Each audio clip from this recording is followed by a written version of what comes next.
So much news. So many things to be excited about, so many things to be depressed about. So here's the deal. Mike Flynn just pled guilty to a charge of lying to the FBI. We'll explain what that means. The Republicans are going to pass a tax cut today. We'll explain what that means. And Kate Steinle's killer was just let go on charges of murder. He will still go to jail on gun charges. We'll explain what that means. So lots of explaining to do, plus the mailbag. So many things. I'm Ben Shapiro. This is the Ben Shapiro Show.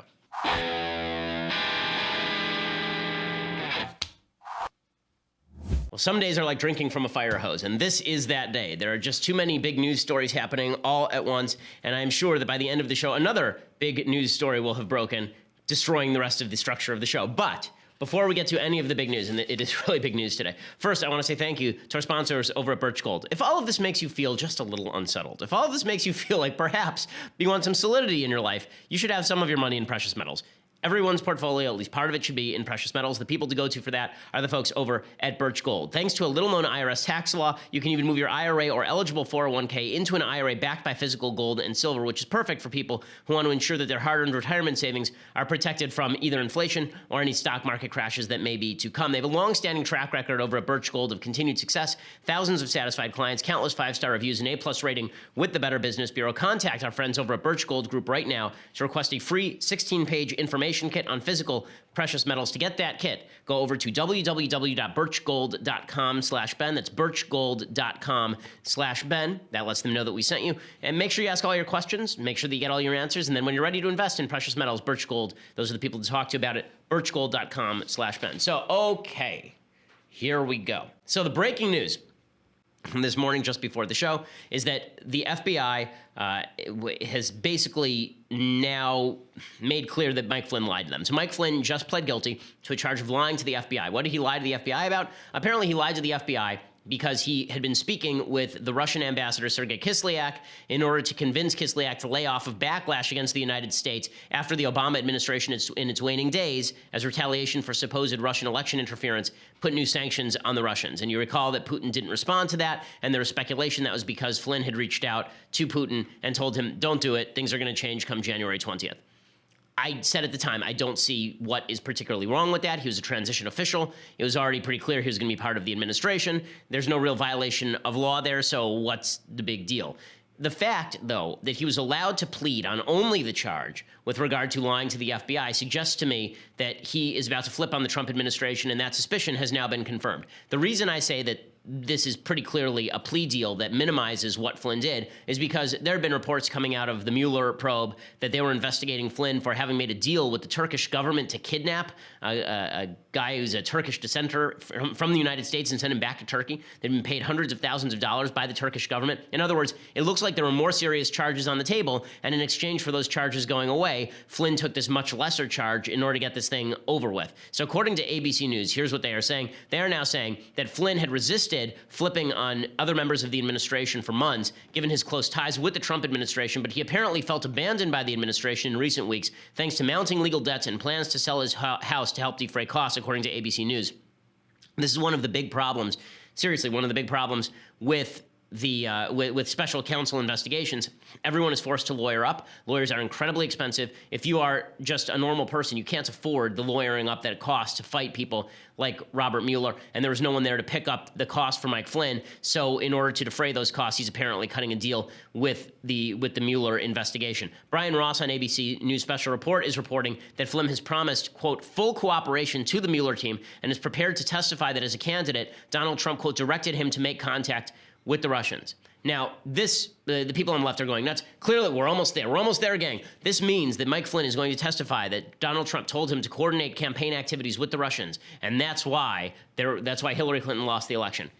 That is not clear by any stretch of the imagination. There is lots of coordination between the Hillary Clinton team, for example, and we know members of the Ukrainian government. The idea that members of campaigns don't talk to foreign officials is just not true. So it's quite possible that Trump told Flynn, I want you to go talk to Putin, talk to him about what their priorities are, what our priorities are if I become president of the United States. None of that is illegal.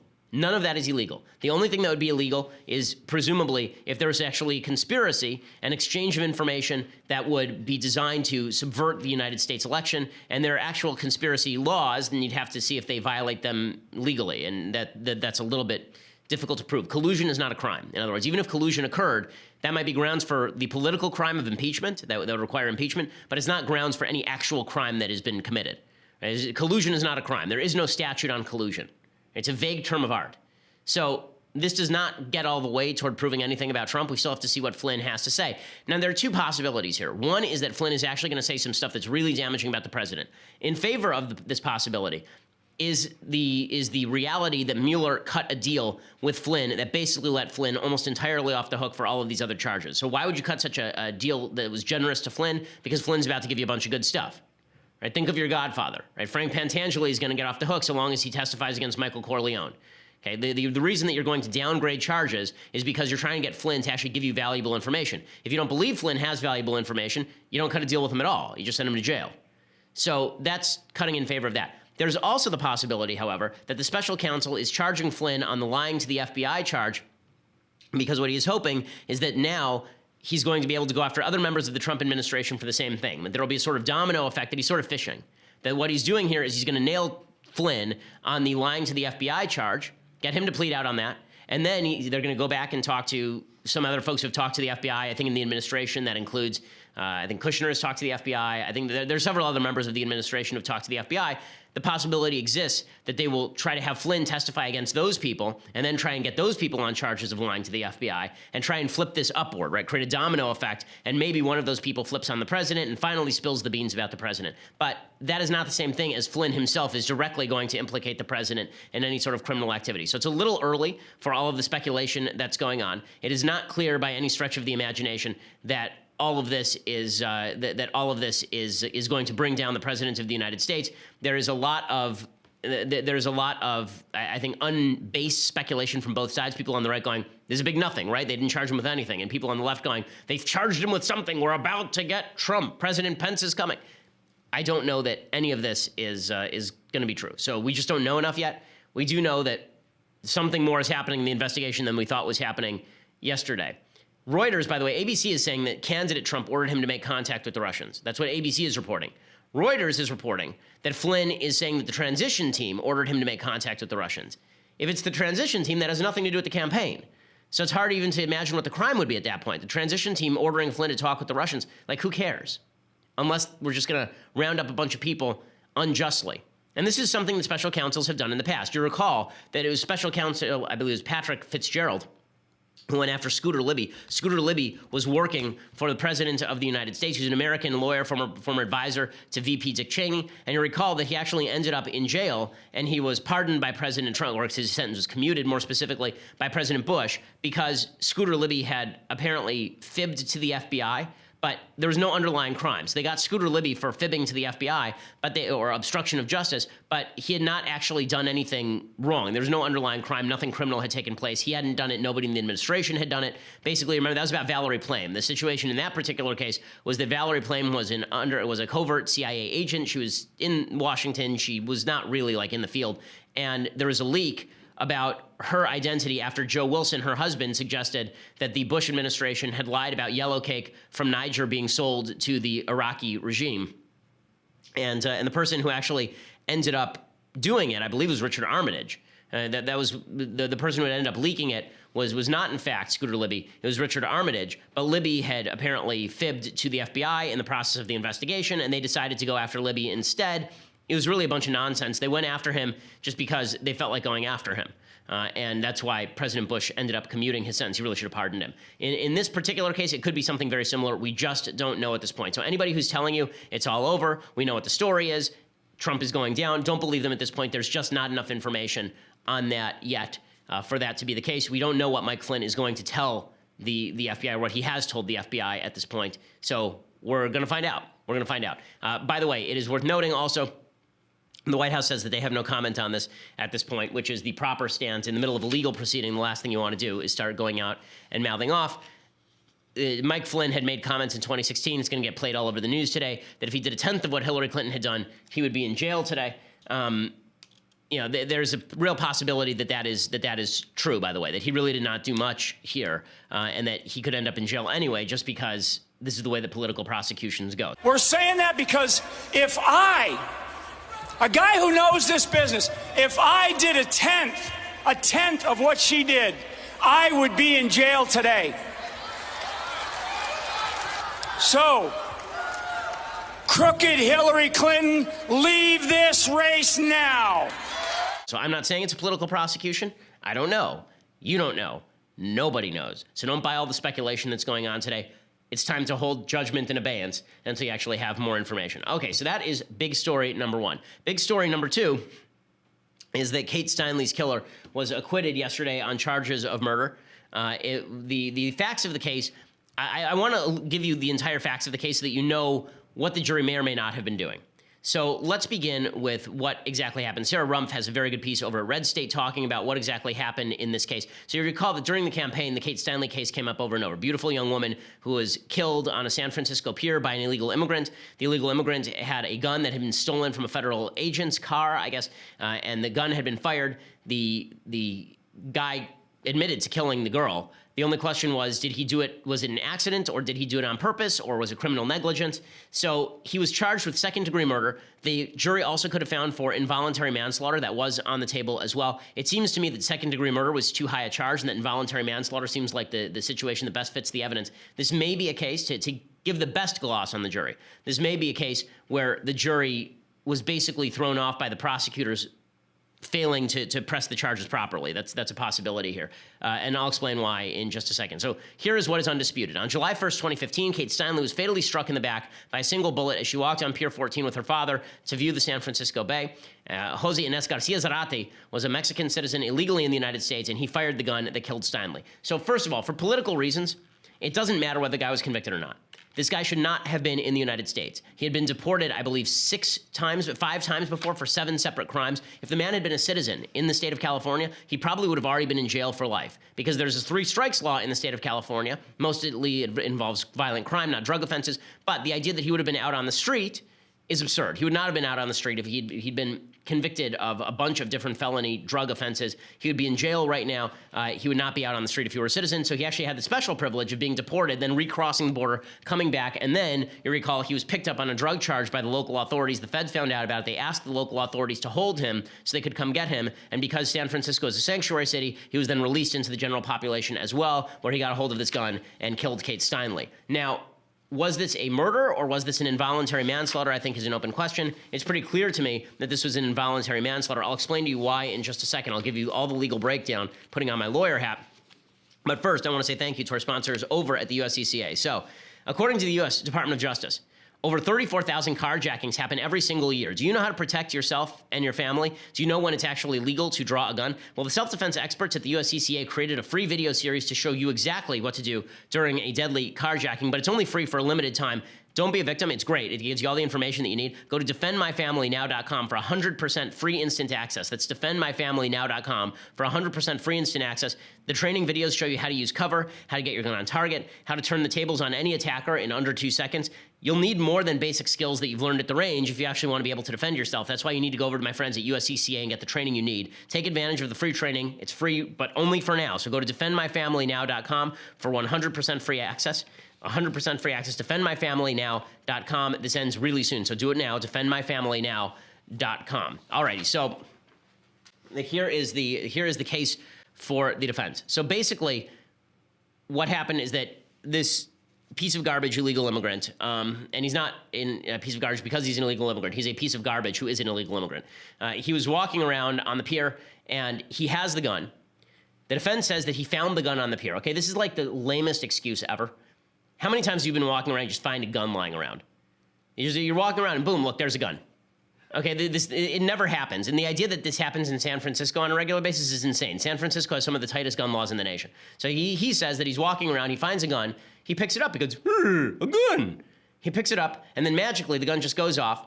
It is clear from the evidence that the bullet hit the cement before it hit Steinle. So it wasn't like he picked up the gun, aimed it at Steinle, shot her in the back. Okay, he picked up the gun, he fired it, it bounced off the concrete, it hit Kate Steinle in the back, it killed her. And the defense was that he's a moron. That basically he was walking around, hey look, a gun. He picks it up, it goes boom in his hand for no reason at all. It's just a pure accident. The bullet bounces, it skips off the concrete and hits Kate Steinle in the back and she dies.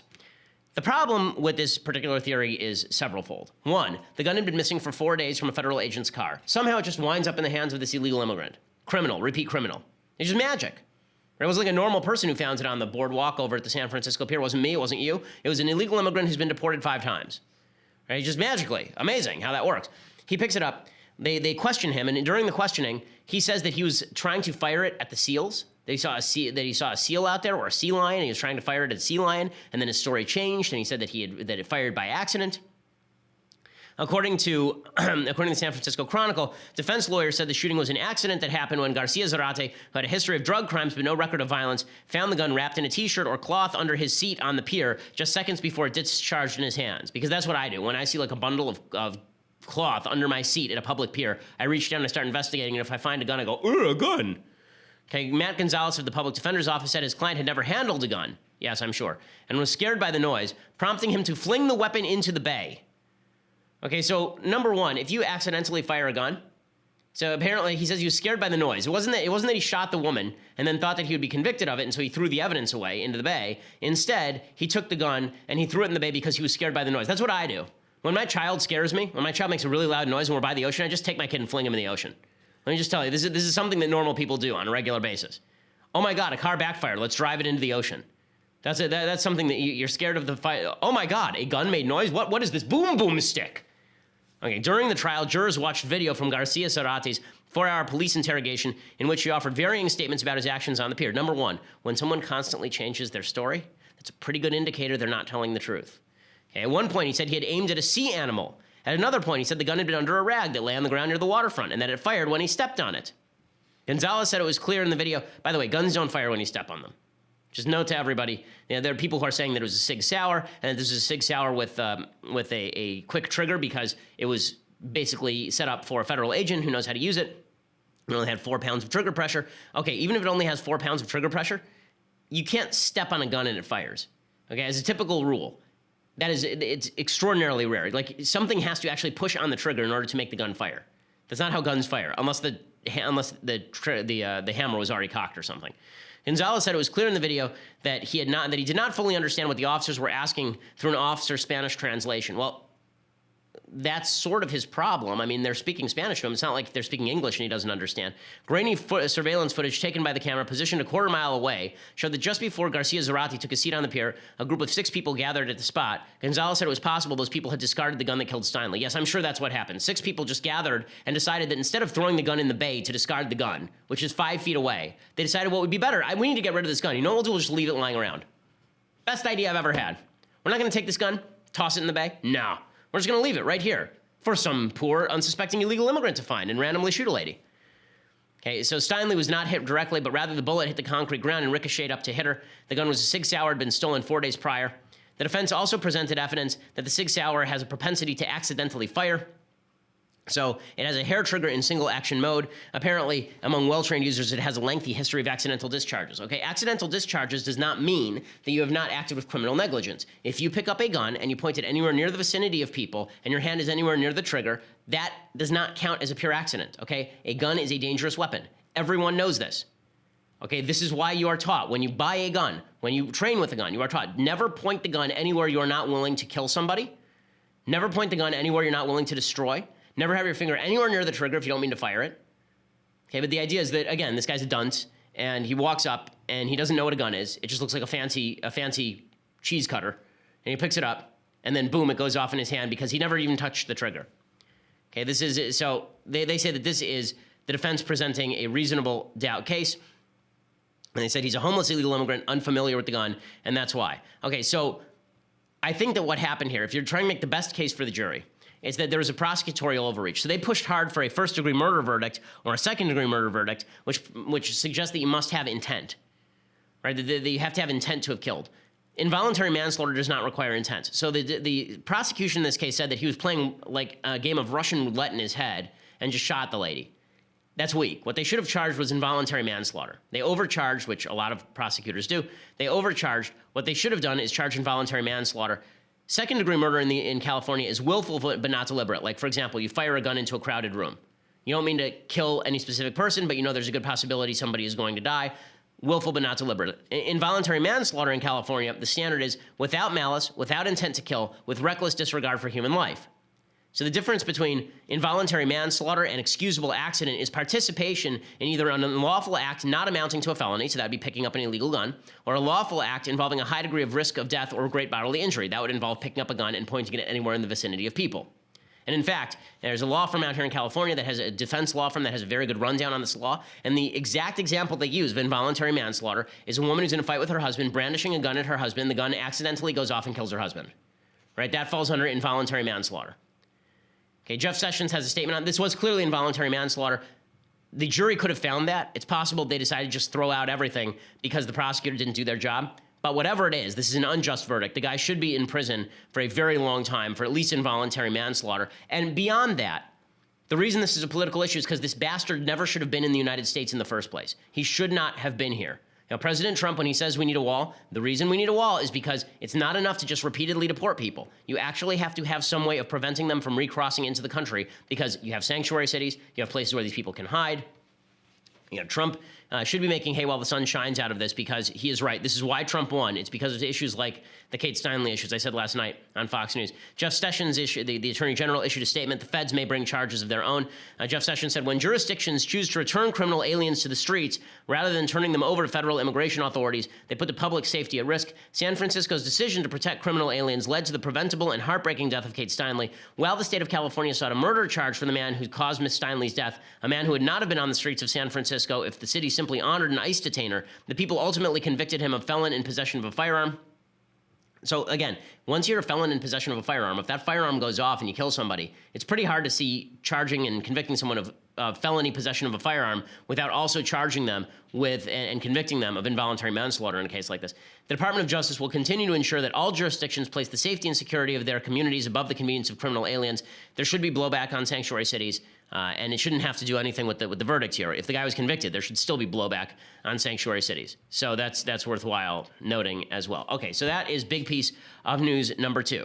Okay, big piece of news number 3 is that Mitch McConnell is now saying that the Republicans have the votes in the Senate for this tax cut. So I'll give you the latest on that in just a second. First, I want to say thank you to our sponsors over at Policy Genius. So if you don't have life insurance, you certainly should, especially if you have kids, if you have loved ones. If you die and they're not taken care of, you're going to beat yourself up, or you would if you weren't dead. But it's not a great idea to not have life insurance. I have life insurance.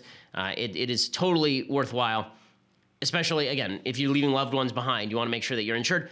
It's not everybody treats this like it's a taboo topic to talk about life insurance. I don't think it's taboo at all. I think it's necessary. I'm not saying you're going to die. I'm saying be insured in case you do. I mean, that's the same thing as saying you should have health insurance or car insurance. And the purpose of insurance is to prevent greater loss than just your death. That's the whole point of it. Well, most people just sort of go to the family firm around the corner. That's not going to get you the best price. What you want is Policy Genius. Policy Genius lets you compare life insurance from the top providers online. It takes as little as 5 minutes. If you're busy, 1 minute per day for 5 days. If you find a policy you like and you want to know more, you can talk to one of their licensed experts. But if you're just browsing and you don't have to talk to anybody, just browse. They don't just do life insurance, by the way. They do disability insurance, renter's insurance, pet insurance. I don't know what pet insurance is. Is that if your pet gets sick? It's probably pet health insurance. I don't have a pet, so I wouldn't know. In any case, but if you need life insurance, try Policy Genius. Compare life insurance online on your own terms. PolicyGenius.com. Again, that's PolicyGenius.com. You should only be forced to speak to an agent if you really want to, and Policy Genius will let you avoid speaking to insurance agents, which is a wonderful thing in and of itself. PolicyGenius.com. Make sure that your family is taken care of. Okay, so Mitch McConnell has now announced on the floor of the Senate that we are about to pass this tax reform bill. The tax reform bill has at least 50 votes, maybe 51. It depends on what Bob Corker decides. Maybe they get 52. But bottom line is that it is a good shot that this is that it is a good shot that the tax bill wins. It's unclear what exactly is in this thing now because they were futzing around with it as late as yesterday. Right now, as of last night, the Republicans were redrawing the tax bill to reduce the size of the tax cuts because there was a report yesterday that the deficits were too high. There are a lot of people today talking about deficits. Deficits, oh, the tax cut's going to create deficits. I am deeply concerned about deficits, but let's be clear about something. It does not create deficits for me to keep more of my own money. It creates deficits for you to spend money I did not give you. Okay, I hate this logic that is constantly used by the left, that if I'm paying 50% taxes and you're taking in $1 million from me, right? Which is not accurate. But let's say I were paying 50% tax and you're taking $1 million from me, and you were spending $2 million, so we have $1 million deficit. Well, if you reduce my taxes by 50%, so now I'm only paying $500,000, then you've increased the deficit by $500,000. Nonsense. You should spend less. Okay, these are two separate line items in your house. The idea that you spending less money creates a deficit, that you taking less of my money creates a deficit, that's just foolishness. Okay, it's not a matter of you allowing me to keep more of my own money. It's a matter of you're spending too much money. The great driver of the debt in the United States is not, in fact, tax cuts. It is not wars. The great driver is what constitutes 60% of the American federal budget. That is Social Security, Medicare, Medicaid, welfare programs. That is at least 2/3 of the American budget. Okay, the idea that it's all these other things, it's just not true. And so I hate these rules. One thing that I would say to the Republicans, listen, I'm really glad they're going to get these tax cuts. I think that it is worthwhile. I would vote for the tax cuts, even though I'm a deficit hawk, because I want them to cut crap on the other side. I've never understood this argument that a lot of people on the right make, that government revenue will go up if we cut taxes. I don't care whether government revenue goes up. I don't care. I don't want the government revenue to go up. I want them to have less money. I want the government not to spend as many of my dollars. Now, this is the sort of downside to the Laffer curve. So the Laffer curve is true. The Laffer curve, for those who don't know, I've explained it on the program before. Art Laffer famously had what he called the Laffer curve. The Laffer curve basically looks like this. I will draw you the Laffer curve. The Laffer curve says that if you have a tax rate here on this axis, on the y-axis, and here is 100, and here is 0, and then here you have government receipts,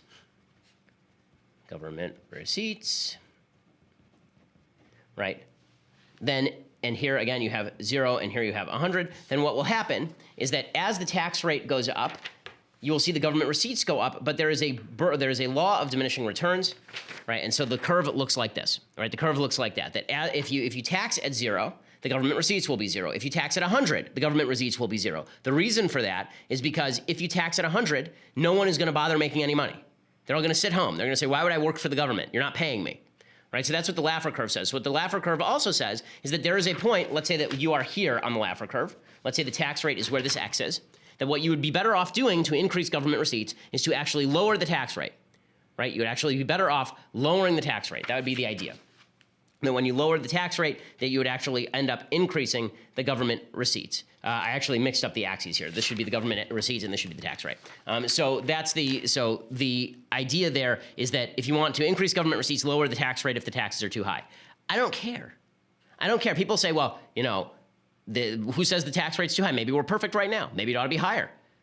What if I don't care about the government receipts? What if I think that the government receipts should go down so that they spend less money on stupid crap? How about that? In any case, the leading GOP senators are saying that Republicans redrew the tax bill last night to reduce the size of the tax cuts. John Cornyn said the move came after the Senate parliamentarian ruled against a complex trigger mechanism that would have automatically cut back the taxes if they didn't produce economic growth and higher than expected tax revenue. So what the Republicans were trying to do is they were trying to cut taxes in a significant way, and then they would have a trigger in the bill that said if the government revenues do not increase by a certain amount, then we will ratchet back down the tax cuts. That seems to me a silly idea. Again, because I think that the entirety of this particular regulation is silly. That we have to be deficit neutral in order to pass anything. It's just a recipe to game the numbers. That's all. The Senate parliamentarian doesn't know better than you do how much revenue the government's going to take in. The Senate parliamentarian would have ruled that Obamacare was deficit neutral, which it clearly is not. So I don't buy any of this stuff. But this is good news for the Trump administration. They do need a big win in terms of policy. The tax cuts are a big win in terms of policy. While they're unpopular now, nobody likes having less money in their pocket. And while Democrats are busy complaining about how this is a bad bill, very few people are going to consider it a bad bill if the stock market continues to go up and if they get more back in their tax refund. So it's a big win for the Trump administration for certain. Okay, so before I go any further here, there's some other news that I want to talk about. The possibility of a government shutdown, the battle between Jimmy Kimmel and Roy Moore, and we got to get to the mailbag. So we're going to go about an hour and a half today on today's show. We're going to get to all of those things, but for that, you have to subscribe to the Daily Wire. So $9.99 gets you subscription to Daily Wire. You get my show live. You get the Andrew Klavan show live. You get the Michael Knowles show live. You get to be part of the mailbag in just a few minutes. Do you see this? These are my written questions for the mailbag, but you can ask questions live to me now, today, if you subscribe right now. So if you're watching right now on Facebook or YouTube, go over right now, subscribe, then you can ask questions. And coming up, we have our 4th episode of The Conversation coming up on Tuesday, December 12th at 5 p.m. Eastern, 2 p.m. Pacific, featuring your favorite voice, parentheses, me. Subscribe today to be a part of the conversation and ask me questions, which I will either answer or mock and then answer in the order they are entered into the live feed if they are good and they're not all about pudding. My conversation will stream live on the Daily Wire Facebook page and the Daily Wire YouTube channel. It'll be free for everyone to watch. Only subscribers can ask questions. To ask questions as a subscriber, make sure you log into our website, Daily Wire, and then head over to the conversation page to watch the live stream. And after that, you just start typing into the Daily Wire chat books where I'm going to answer questions as they come in for an entire hour. Elisha will be going through it and finding the questions that are good. Once again, if you're a subscriber, you can get your questions answered by me December 12th, 5 p.m. Eastern, 2 p.m. Pacific. Join the conversation. This also works if you're an annual subscriber. That's $99 a year. And for that price, a cheaper price than the monthly, you also get this, the very finest in beverage vessels, reminding you each and every day that you're a constituent of the Ben Shapiro Show and the Daily Wire. The leftist tears hot or cold tumbler, often imitated, never duplicated. So go and check that out, or subscribe later to our channel over at YouTube, SoundCloud, iTunes. Leave us a review. We always appreciate it. Again, largest and fastest growing conservative podcast in the nation.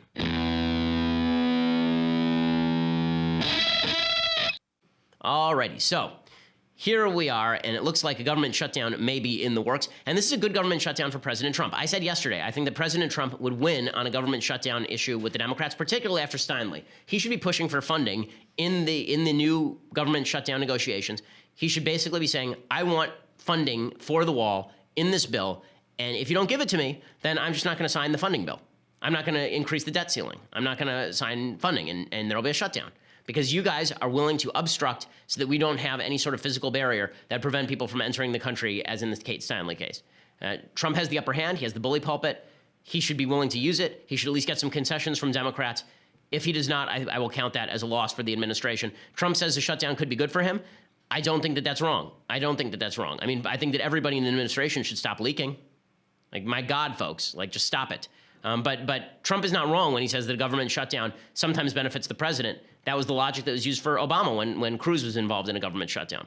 Okay, so that's what's going on with the government shutdown. We'll bring you more on that if it actually materializes. Meanwhile, the battle continues over Roy Moore in Alabama, and I just want to show you the reactionary nature of American politics. So, as I have said to you, I believe that Roy Moore did the things he's alleged to have done. I think that because there's been no anywhere near a convincing rebuttal of any of the testimony or evidence put forward by the accusers. Meanwhile, Hollywood is basically willing to ignore a lot of the evils in their own midst, and of course, they are very upset about Roy Moore because Roy Moore is a Republican. They were all defending Bill Clinton, and they would again today if they had the choice. As far as I know, Jimmy Kimmel has not been commenting on Al Franken. Maybe he has. If he has, then I miss it, and I apologize, but I haven't seen that. Jimmy Kimmel deployed a guy down to a church in Alabama, and this guy went into a speech that Roy Moore was giving at the church and started berating him at the church in the middle of his speech. He was then removed. So this is Jimmy Kimmel's guy.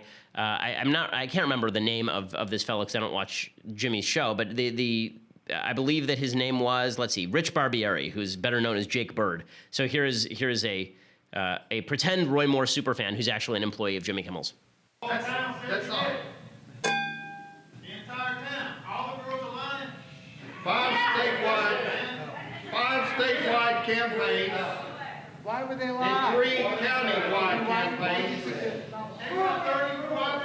We can stop it and get them out. Hey, come on, get out of here, dude. We're here for the judge. We're here for the judge. Okay, She's a man's man. The judge is a man's man. You got this, Judge. You got this. Don't listen to him. Get out of here. That's a man's man. Does that look like the face of a molester? Okay, so he's removed, and then Roy Moore tweets out at Jimmy Kimmel, and they get in a big tweet fight, right? And this is a fight that only helps Roy Moore and only helps Jimmy Kimmel and doesn't help anybody who is rational on these subjects and trying to figure out exactly how to vote or who is guilty or who is innocent. So the tweet fight goes something like this. So we have the tweets. So here are the tweets. So Roy Moore tweets out, if you want to mock our Christian values, come down here to Alabama and do it man to man. And then Jimmy Kimmel, of course, jumps right on this. And Jimmy Kimmel is better at this than Roy Moore. And so he tweets out, sounds great, Roy. Let me know when you get some Christian values and I'll be there. And not unfair, considering the man's been charged of, has been, accused of sexual molestation of underage women. And then Roy Moore fires back, and he says, Despite DC and Hollywood elites' bigotry towards Southerners, Jimmy, we'll save you a seat on the front pew. Okay, so he's just going in for more. And then Jimmy Kimmel responds, okay, Roy, but I'm leaving my daughters at home. P.S. Wear that cute little leather vest. Okay, so the only people who are benefited by this sort of stuff are Jimmy Kimmel, who looks like he gets to virtue signal to his audience, and Roy Moore, who gets to look like he's virtue signaling to his audience because Hollywood is so bad and Hollywood is so terrible and all this nonsense. The reality is that everybody has already made up their mind on Roy Moore. All of the virtue signaling on the back of this seems to me a little bit much. I think that there is a complex moral calculus that is happening for people who are in Alabama. It's a very similar moral calculus to the one that was made during the 2016 election. I think some people of good heart are going to come down on one side. Some people of good heart are going to come down on the other side. I think that it is not the right moral decision to vote for Roy Moore in Alabama. The man is a credibly alleged child molester. But on the other hand, I think that to do the kind of virtue signaling that Jimmy Kimmel is doing and that Roy Moore is doing off the back of Hollywood, all this does is exacerbate the reactionary the reactionary political moment that we're already in. Okay, so I want to do some things I like and then some things I hate. So let's do some things I like. Alrighty, so the things that I like today, I don't know the street artist. There's a street artist who has struck again, and this is pretty spectacular. So Sabo has now unleashed a politically charged installation making fun of Al Franken. Here's what he did. So there's this movie that looks just awful that's coming out, The Greatest Showman on Earth, is that what it's called? About P.T. Barnum with Hugh Jackman that basically looks like LGBT rights in 1905. It's like, there's a bearded woman, be yourself. That's what the circus is about. No, what the circus is about is showing people who were perceived to be freaks by the people of the time and then charging money for that. So no, not really so much. No, but it's about enlightenment. And in any case, I'll save my critique of what I think will be a garbage movie for an actual deconstruction of the culture. But what is hilarious is that, I don't know how they even did this. They apparently basically rappelled up to this billboard, I think this is in LA, and they took a giant photo of Al Franken from the Leanne Tweeden photo where he's trying to grope her breasts while she's sleeping. And it has Al Franken popping in from the side of the billboard to try and grope, who is the Zendaya? Trying to grope this woman from behind. Just spectacular work by Sabo. I love it. He told us over at the Daily Wire, when I heard Franken rehash Bill Clinton's "I have to get back to work for the American people" speech, I knew I had to take a punch at gropey Al. Why is it the left never steps down but always insists when Republicans are caught in scandals, they do just that? The hypocrisy is staggering. I hope these latest accusations cause him to step down. Just spectacular. It's right off the 405 freeway near National Boulevard, which is a couple of miles away from the Fox studios. And he said that he made the alteration temporary because he didn't really want to be prosecuted. So it's easily removed, but it's pretty damn funny. That's pretty spectacular stuff. So well done, Sabo. Love it. Okay. Other things that I like. So President Trump, again, I say that he has the power the ability to use trollery for the power of good. And he does have the ability to use trollery for the power of good. This is one of those situations. So as an Orthodox Jew, I really like that the United States is a Christian nation because I think the closer that the United States is to its Christian roots, the closer they are to their biblical roots. And the closer they are to their biblical roots, at least in private values, the better off the country is in terms of social structure. President Trump was obviously out there signaling he made a big part of his campaign that Merry Christmas will come back again. Now, I always thought this was a little overblown. Everybody was able to say Merry Christmas to each other. It was never illegal. But the President of the United States saying it obviously is attempting to make a culture statement. A lot of people on the left are maddened by this, but I don't think that most of the people in the center either care or oppose it. So here's President Trump overtly invoking Jesus during Christmas, which seems to me to make sense since I don't celebrate Christmas because it's about the Jesus. So here's Donald Trump. Finally, in 1870, President Ulysses S. Grant signed legislation making Christmas a federal holiday. And I sort of feel we're doing that again. That's what's happening. From the earliest days of our nation, Americans have known Christmas as a time for prayer and worship, for gratitude and goodwill, for peace and renewal. Melania and I are full of joy at the start of this very blessed season. We're thrilled to think of the people across the nation and all across the continent whose spirits are lifted by the miracle of Christmas.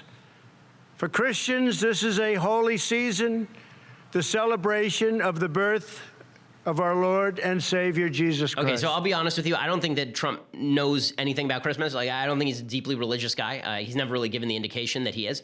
But Am I glad that the President of the United States is even paying lip service to the Christian nature of the country and the Christian nature of of Christmas itself? Yes, I'm very glad that he's doing it. So good for President Trump for doing that. He's gotten a lot of flack for it. I think that flack is stupid. So good for President Trump on that. Okay, things that I hate. So first of all, the first thing that I hate is that I have to make corrections. So I have a couple of corrections this week.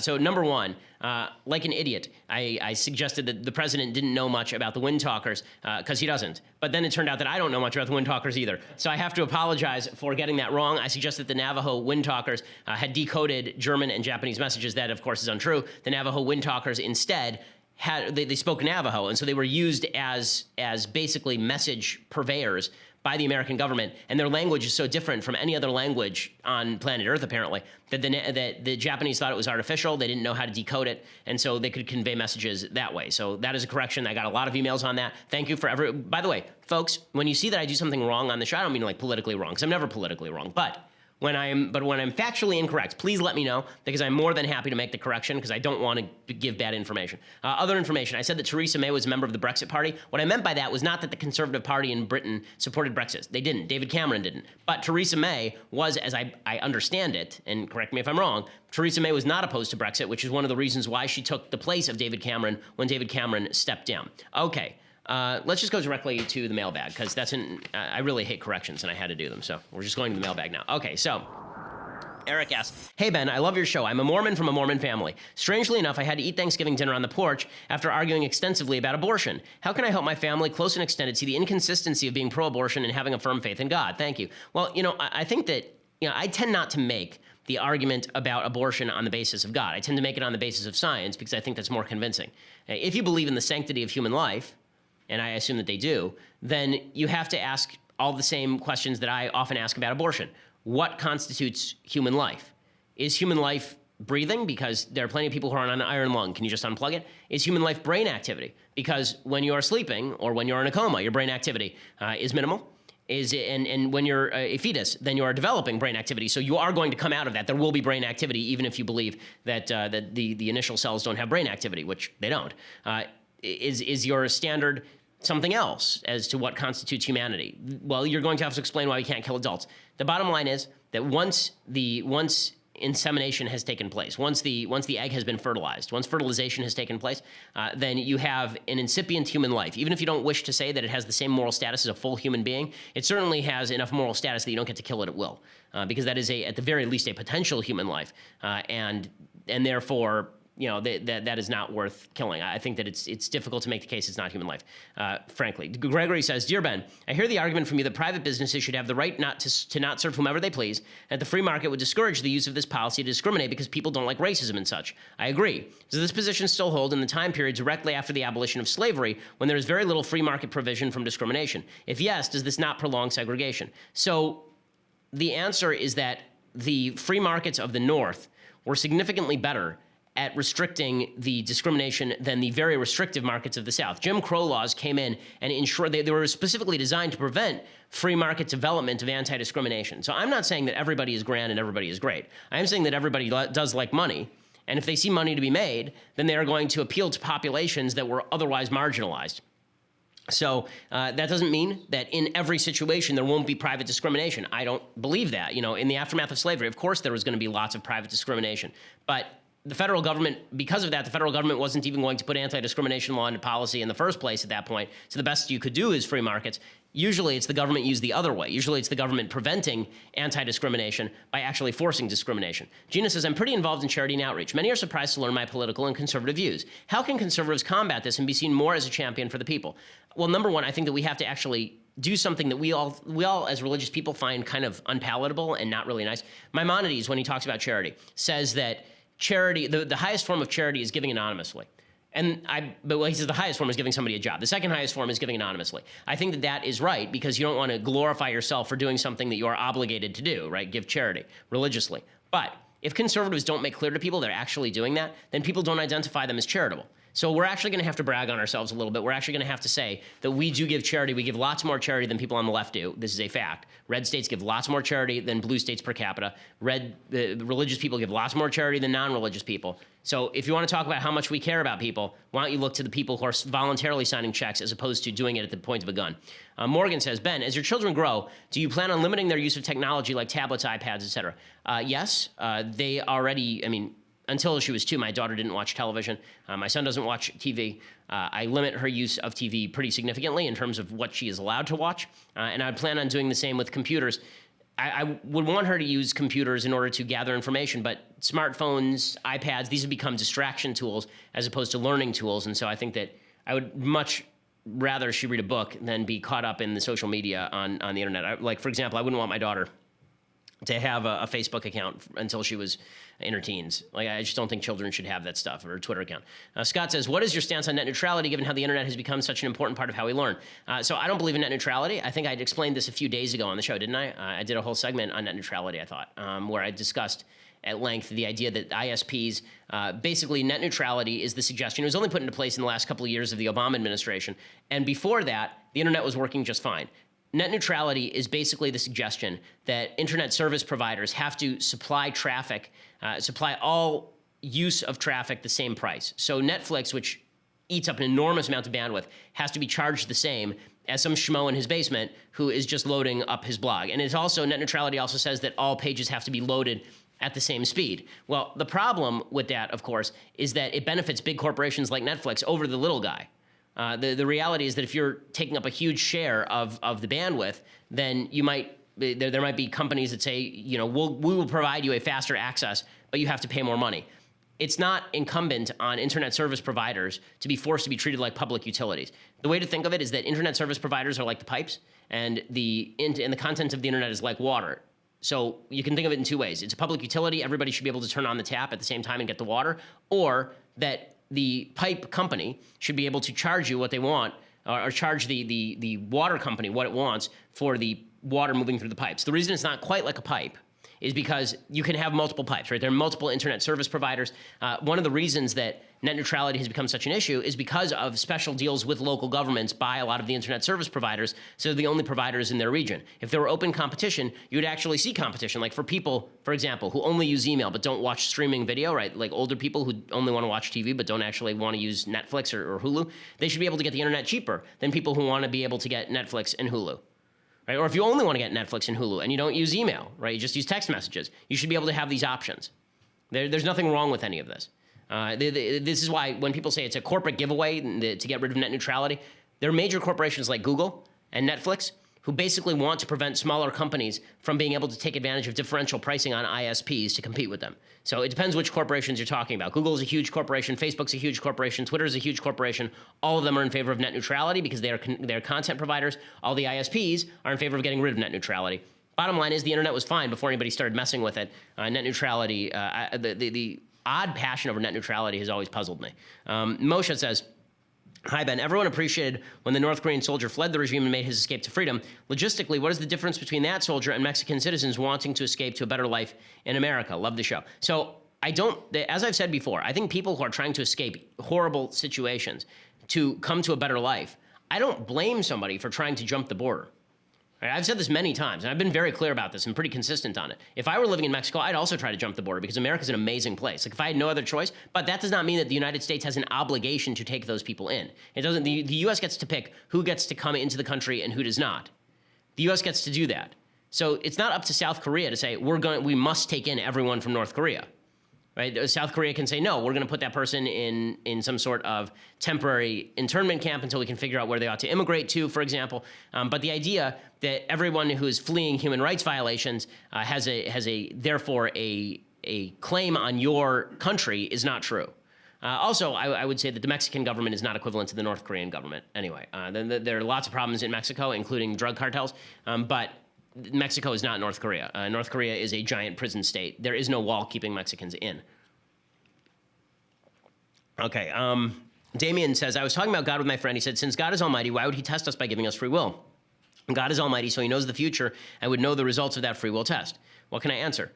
God wants us to earn. God wants us to feel fulfilled. One of the way God loves us, and so he wants us to feel fulfilled. The way that people feel fulfilled is not by being given things, and it's not even if you know what somebody's going to do. It's being given a choice and then acting in accordance with that free will. Free will is what makes life meaningful. So what I would ask your friend is how he would define the existence of free will without God or without a supernatural. If you're a scientific materialist, there's no evidence whatsoever that free will exists. Sean says, have you thought about your New Year's resolution yet? Well, actually, the truth is that Jews do our New Year's resolutions around Rosh Hashanah, during the Jewish New Year. That's why we do it in actual atonement. I would say the Jewish New Year is a lot more meaningful than the secular New Year, where we all get drunk and then pretend we're going to lose weight and then don't. Tom says, last week you said DC movies should have 20% added to their critical scores. Marvel movies should have 20% taken away. Why do you think DC movies should receive affirmative action? Shouldn't they have to stand on their own mediocrity? I'm not saying that Rotten Tomatoes has to do that. I'm saying if you want an accurate portrayal of how DC movies are treated, then you should add, like if in your own mind, you should add 20% to the Rotten Tomatoes score, because everything they say is 30 for a DC movie is a 50, and everything they say is a 90 for a Marvel movie is a 70. That's all I'm saying. I'm saying that the critics are biased in favor of Marvel and they are biased against DC. But I'm not saying that the critics have to do that. I mean, the critics can do whatever the hell they want. That's why I don't pay attention to the critics a lot. Luke says, hi, Ben. I've heard you say you do not believe Jesus was the Son of God. My question is, have you read C.S. Lewis's Trilemma, where he concedes as a Christian that if Jesus was not God, then he was a madman or something worse? Given you don't think Jesus was divine, weren't his words or actions wickedly immoral? Thanks, an Aussie atheist conservative fan. No. So one of the reasons that Jews reject Jesus is because we don't believe the authenticity of the Gospels, meaning that if we actually believe the authentic, so C.S. Lewis's proof relies on you believing the historicity of the Gospels, that everything the Gospel said was true, and therefore either Jesus was crazy, or Jesus was evil, or Jesus was telling the truth, right? That's the trilemma. Well, I don't think that, like as a Jew, like the Jewish perspective on Jesus is that that's not actually the case, right? The Jewish perspective on Jesus is that the people who wrote the Gospels were writing the Gospels decades after Jesus' death, and that Jesus was actually pretty much a normal Orthodox Jew who tried to lead a rebellion against the Romans and was killed for his trouble. That he was attempting to lead a secular messianic movement, because and when I say secular, I mean a Jewish messianic movement, because the Jewish Messiah there's no notion of divinity entering the world through the Jewish Messiah. Tom says, is Michael Knowles on salary or paid per word? Sadly, Michael Knowles is on salary. I have desperately been trying to pay him for word for a couple of years now. Again, one of the great moments of my career will be firing Michael Knowles. Jonathan says, Ben, what role, if any, should opinion polls play in the decision-making process for politicians? Well, they should be used as feedback, but they shouldn't be used as guidance. So what I mean by that is it's good to know what people like and what people don't, because that also allows you to tailor your message on what is good policy. But I don't think that you should shift your policy preferences based on public opinion. I don't think that it should be like, well, I'm for tax cuts, but now the public hates it, I'm for tax increases. I don't think that's right. You should either believe that something's going to work or believe that it's not going to work, and facts are facts and feelings are feelings. Elena says, hey, Ben, if you had to pick a single moment or period of time that profoundly impacted your life, what would it be?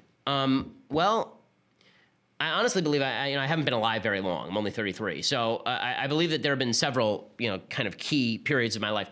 I would say that one of those key periods was when I was growing up and I went to middle school. I went to public school, and I was viciously bullied there. And then I was viciously bullied in high school. I think it's not a good thing that it happened, but it's a character building exercise. You have to grow a thick skin, and you have to learn that the world is not your friend, and that you're going to have to make your own way. And so I think that was a deeply upsetting but valuable experience to me. Harvard Law School is a great place to learn how to argue and learn how to think. I think that the last year and a half has been a really tremendous character building experience, and has changed my thought process. It's really interesting. The other day, somebody wrote a column criticizing me and talking about a column I wrote in 2007 about dissenters from the Iraq War. There were a bunch of Democrats at the time, like Dick Durbin, who were talking about how they were glad that America was basically losing the war in Iraq. And I said this was traitorous, essentially. And in a column, I even said that we should revivify the Alien Sedition Act, not the Alien Sedition Acts, the Espionage Act from 1917 under Woodrow Wilson. I feel, and then Barack Obama became president, and you become the dissent. And then you realize, well, you're going to have a certain standard. It's easy to be the people in power, and it's hard to be the people out of power. And then during this election cycle, the question was, were you going to maintain that standard now that you had the possibility of power again? And I think the answer is that if you're not learning throughout your life and changing how you feel based on new evidence, not based on new feelings, but based on new evidence, then you're not doing the right job. I wish I hadn't written that 2007 column now, because I don't think that's right. I don't think that the Espionage Act should be revivified against people, even people who say egregious things about war and say things that harm the war effort and I think put the troops in a bad position. free speech is valuable because you can end up on the wrong side of it. So there are certain areas in life where I've changed my position because new evidence has been presented to me that I had not experienced before. The Obama administration changed my way of thought. The Bush administration changed my way of thought. The Trump administration changes my way of thought. If you're not changing your way of thought based on new evidence, then you've stopped thinking and you've become rigid and sort of locked in. Daniel says, what is your favorite Star Wars film? So clearly Empire is the best. I mean, that's the easiest answer ever. The question is what comes second? Right, because there are a couple of, like, the hard choice there as to what comes second is actually, in my opinion, between Episode 4 and Rogue One. I really do like Rogue One. Rogue One is a very good movie. When I first watched it, I was really tired and I underestimated how good it was. Then I watched it again on a plane, actually, and it's a very, very good movie.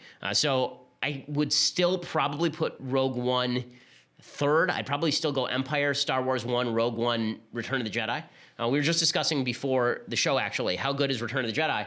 And the problem with Return of the Jedi is that it's actually two movies, right? So there's all the stuff with Luke aboard the Death Star, which is some of the best stuff in the Star Wars series.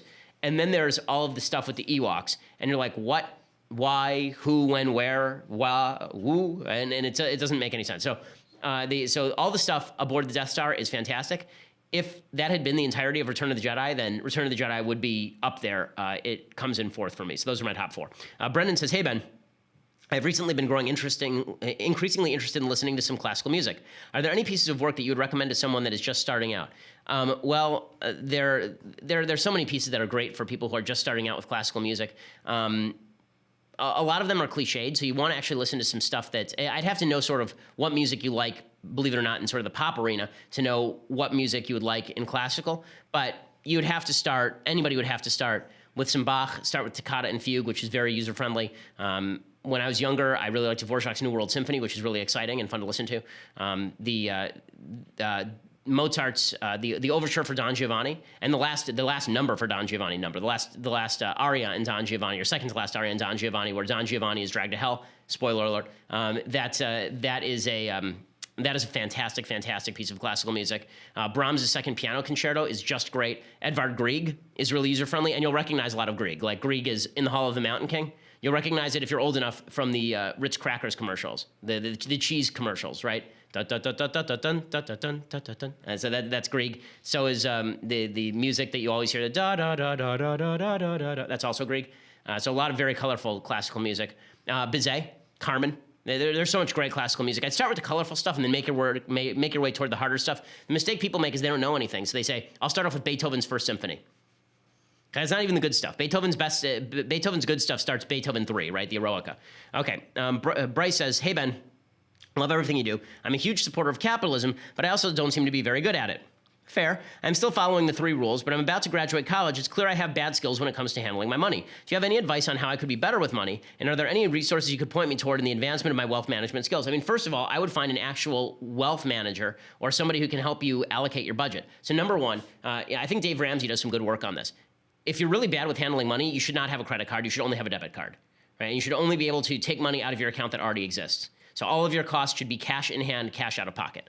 That seems to me a very good way of preventing yourself from running into serious debt, which is where people really get into trouble. Also, what I say is that recognize the stuff that's going to bankrupt you and the stuff that's not going to bankrupt you. It's not going to bankrupt you to go to a movie once a week. It will bankrupt you to get an expensive car. So there's sort of these big purchases that people spend a lot of money on that are worthless.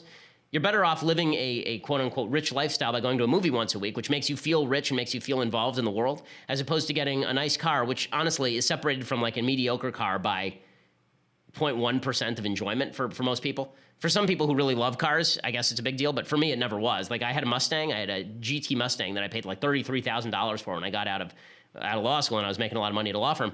And I didn't really enjoy that car that much, to be frank with you. I mean, my wife didn't enjoy it, so when we actually replaced it with the Honda Pilot, which is a family car, I like the Honda Pilot better than I enjoyed my GT Mustang, especially because you get a car with a really nice engine, and you really want to speed in it, and there's no place in California to speed in that car, right? You're going to get arrested immediately, plus because you're going to get a ticket every 2 seconds because the cops are looking for those cars.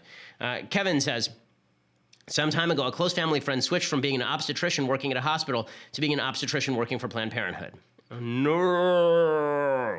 He and his family were always pro-choice, but now he is an active participant in legalized murder. Can our relationship even continue? I can't think of anything to say that could reach someone whose conscience is that seared. Should I ask him what it would take to get him to quit? I mean, if you're that close friends with him, you might say to him, listen, I'm having real moral qualms about honestly, like having a relationship with somebody who, in my opinion, kills babies for a living. Like, I want to have this conversation with you. I want to be friends with you, but I understand if we can't continue that relationship. I totally get that. I mean, if somebody is committing what you believe to be a moral atrocity on a regular basis, it's very difficult I was talking with a friend about this last night, and one of the things that I think is actually bad and wrong is that we in our personal lives will take people who we know are garbage people, and we'll say, oh, he's a nice guy. Oh, he's a nice guy. And then he gets away, and then he does some bad things because we said, oh, he's a nice guy. Garbage people who do garbage things, I'm not sure should be treated with kid gloves. Tim says, finally, why do ex-husbands still have to take care of ex-wives in a divorce? I understand the reasoning behind it back before women had rights and were able to work, but today they have rights and want even more, and they are more than capable of finding jobs to support themselves without a man. So again, why do we still have a judicial system that favors women now? Why would I lose my house that I pay for and she gets half of my assets on top of it if I didn't break the marriage agreement? This seems to me a perfectly fair question on the back of feminists. If it seems to me child support is entirely appropriate, but in a world in which men and women are equally capable of holding jobs, and in a world in which women who are single, straight out of college, not married, no kids, are actually making more than men in most of America's major cities, I think that it may be a time to look back at how we arrange these things. There are situations, by the way, in which women are paying support to men. They're paying spousal support to men, but that's rare. There is a bias in our judicial system against men with regard to parenting as well as marital law. Okay, so this brings us to the end of today's program. Just news breaking fast and furious this week. This was a long week. We'll be back here on Monday. And by that point, I can only expect that the aliens will have arrived, given the quick-moving news cycle in which we are now taking part. But try not to ruin things while I'm gone. I'm Ben Shapiro. This is The Ben Shapiro Show. The Ben Shapiro Show is produced by Mathis Glover, executive producer Jeremy Boring, senior producer Jonathan Hay. Our technical producer is Austin Stevens, edited by Alex Zingaro. Audio is mixed by Mike Cormina. Hair and makeup is by Jesua Olvera. The Ben Shapiro Show is a Daily Wire Forward Publishing production. Copyright Forward Publishing 2017.